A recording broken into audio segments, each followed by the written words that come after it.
Hello నమస్తే, journalist YNR. Pawan Kalyan Janasena party అధినేత. ఆయన గడిచిన ఎన్నికల్లో 2 చోట్ల పోటీ చేసి ఓడిపోయారు. ఈసారి ఎక్కడ పోటీ చేస్తారనేది చాలా పెద్ద చర్చ రాజకీయంగా. అల్టిమేట్గా ఫైనల్గా ఆయన పిఠాపురంలో పోటీ చేస్తారని ప్రకటించారు. సో పిఠాపురంలో పోటీ చేయబోతున్నారని అందరం అనుకున్నాం.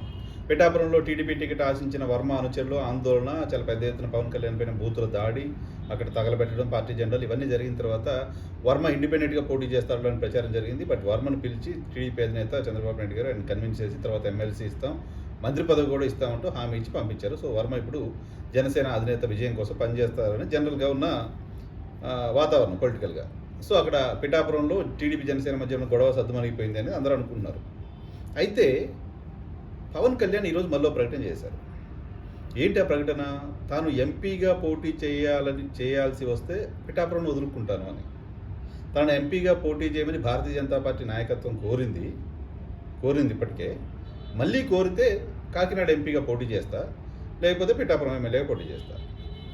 ఒకవేళ మళ్ళీ అమిత్ షా గారు కోరలేదనుకోండి, అప్పుడు నేను పిఠాపురం ఎమ్మెల్యేగానే ఉంటే కాకినాడ ఎంపీగా ఉదయ్ పోటీ చేస్తారని ఆయన చెప్తున్నారు. ఇంత కన్ఫ్యూజన్ అనేది ఎందుకు అవసరం ఉంటుందో అర్థం కావట్లా. ఒక పార్టీ అధినేత ఎక్కడ పోటీ చేయాలో ఆయనకి ఇంత కన్ఫ్యూజన్ ఎందుకు ఉండాలి? ఆయన పార్టీ ఇష్టం, ఆయన ఇష్టం ఎక్కడైనా ఉండొచ్చు. అంటే అలాంటి వాళ్ళు మాట్లాడడానికి ఎందుకు మాట్లాడాల్సిన పరిస్థితి వస్తుందంటే పార్టీ కార్యకర్తల పరిస్థితి ఏంటి? సరిగ్గా ఎన్నికలకు 3 నెలల ముందు వరకు, ఇప్పుడు నేను మాట్లాడుతున్న వీడియో చేస్తున్న 2-3 నెలల ముందు వరకు జనసేన పార్టీకి సంబంధించిన నాయకులు, కార్యకర్తలు చాలా జోష్లో ఉన్నారు. మా నాయకుడు ఏదో అయిపోతాడు, ముఖ్యమంత్రి అయిపోతారు, ఉప ముఖ్యమంత్రి అయిపోతారు, ఏదో అయిపోతారు అని. 40 సీట్లు 50 సీట్లు పోటీ చేస్తాం.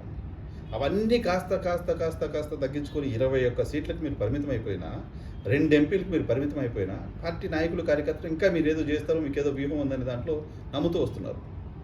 సో ఇప్పుడు మీరు అసలు ఎమ్మెల్యేగానే పోటీ చేయరు అంటే ఇంకా ముఖ్యమంత్రి, ఉప ముఖ్యమంత్రి, మంత్రి, పవర్ షేరింగ్ ఇవన్నీ ఏమైపోతాయి?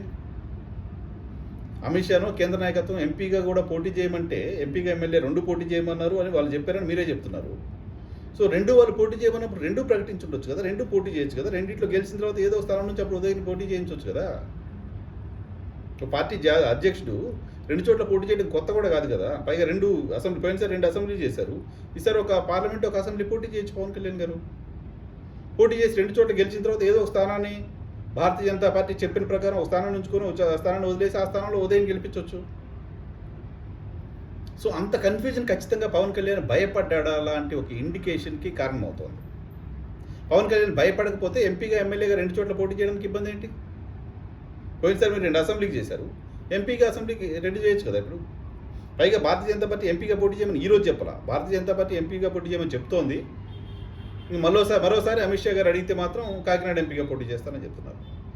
జనసేన పార్టీకి సంబంధించిన నాయకుల్ని, కార్యకర్తల్ని తీవ్రమైన ఒత్తిడిలోకి నెట్టేస్తున్నారు పవన్ కళ్యాణ్ గారు.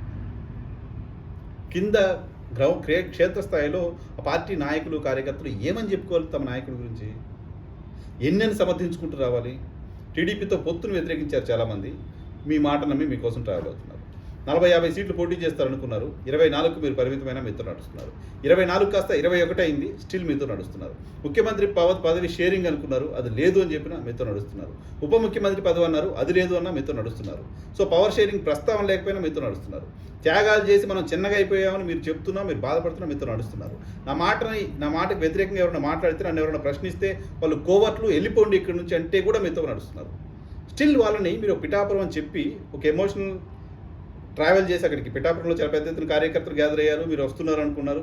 సడన్గా మళ్ళీ ఇప్పుడు మీరు వస్తానో లేనో తెలియదనో క్యాంప్కి వీటికి తెరలేపారు. సో పవన్ కళ్యాణ్ భయపడుతున్నాడు పిఠాపురంలో పోటీ చేయడానికి అనే ఒక ఇంప్రెషన్కి కారణమవుతుంది. మిథున్ రెడ్డిని అక్కడ దించారు, మండలానికి ఒక నాయకుడికి బాధ్యత ఇచ్చారు. ఇవన్నీ చెప్పడం, ఇవన్నీ మాట్లాడడం ద్వారా మీరు అక్కడ భయపడి ఎంపీగా వెళ్ళడానికి సంబంధించిన ప్రయత్నం చేస్తున్నారు అనే అనుమానం కలుగుతుంది. అసలు మీరు భారతీయ జనతా పార్టీ మీకు ఎక్కడ పోటీ చేయాలో, ఏం పోటీ చేయాలో భారతీయ జనతా పార్టీ చెప్పడం ఏంటి? రాజకీయ పార్టీ అధ్యక్షుడిగా మీరు ఇంకో భారతీయ జనతా పార్టీ అధ్యక్షుడు, ఇంకో భారతీయ జనతా పార్టీ నాయకుడు చెప్తారా మీరు ఎక్కడ పోటీ చేయాలో? మీ రాజకీయ పార్టీగా మీకంటూ ఒక వ్యూహం ఉండాలి కదా, ఎక్కడ పోటీ చేయాలనేది. మీరు ఎక్కడ పోటీ చేయాలో కూడా ఇంకో పార్టీ నిర్దేశించే పరిస్థితి ఉంటే ఎలా? మీ కూటమిలో ఉన్న ఇతర పార్టీలకు సంబంధించిన నాయకులు ఎక్కడ పోటీ చేయాలో మీరు చెప్పగలుగుతున్నారా? మీరు చెప్తారా? లేదు కదా. సో ఖచ్చితంగా పవన్ కళ్యాణ్ రాజకీయంగా తీసుకుంటున్న ఇటువంటి నిర్ణయాలు, ఇటువంటి ప్రకటనలు కన్సిస్టెన్సీ లేని ఆయన వ్యవహార శైలి పార్టీకి నష్టం చేస్తుంది. బై అండ్ లార్జ్ ఈ పర్టికులర్ ఇష్యూలో ఆయన ప్రకటన, పిఠాపురంకి సంబంధించి ఆయన చేస్తున్న ప్రకటన, పవన్ ఓటమి భయంతో ఇటువంటి వ్యాఖ్య చేసి ఉంటారు, ఓడిపోతారనే భయం పవన్ కళ్యాణ్కి పట్టుకుంది, మళ్ళీ ఓడిపోతే రాజకీయంగా ఇబ్బంది అవుతుంది అనుకుంటున్నారు, అందుకోసమే డెసిషన్ తీసుకుంటున్నారు అని అనుకోవడానికి, అటువంటి వాదనకి బలం చేకూర్చేలాగా ఈరోజు పవన్ కళ్యాణ్ గారు మాట్లాడారు అనేది అర్థమవుతుంది.